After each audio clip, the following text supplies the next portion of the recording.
I'm just below the chimney that's over the headmaster's office, and you can see the efflorescence on the wall below it, indicating that chimney is taking a lot of moisture in general terms.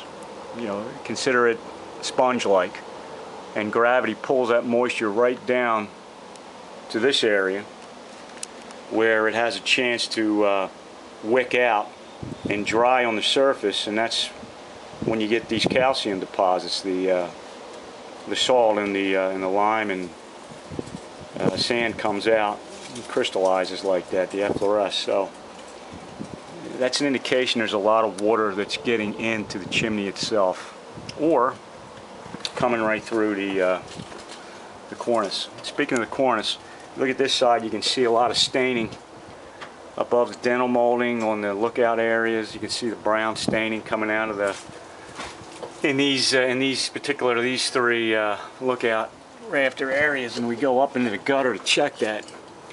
There's a seam right here in the old copper gutter. It's been repaired and repaired and repaired, and this can just be lifted right off. There's no integrity left on any of the repairs that are in this gutter.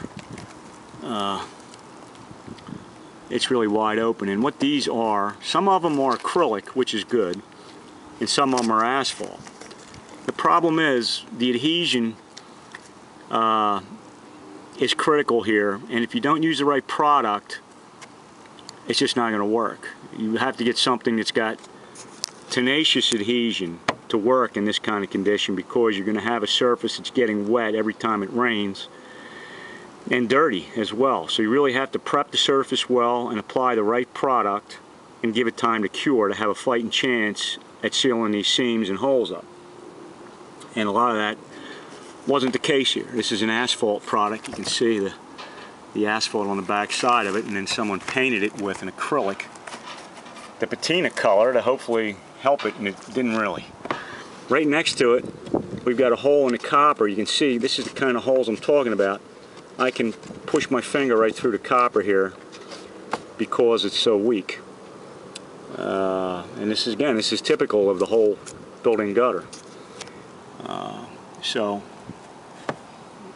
you know, at this point, you know, you're going to have to target what areas you want to do, and clean these old repairs down to as tight a surface as you can create. Remove all the loose debris that you can, and then put a product that truly is meant for this use, you know, in this area. And there are products out there. They're catalyzed. They're basically liquid EPDM is what they're called, and they are capable of working in these areas. And we know that because we use them every day, and we know how long of success rate they have. They are successful in these areas. So that's what's going on in building gutters, at least on the back side. General conditions are pretty bad in general terms on this roof. Not that they're all leaking, but but there's areas where there's exposed sheathing, and flashing areas that are completely gone. That water is getting in and getting into the building. It just hasn't showed up into a living space yet. It hasn't been present on a plaster surface. Instead, it's working on the cornice, or it's working on the rafters and structure inside the plaster. It just hasn't reached the plaster yet.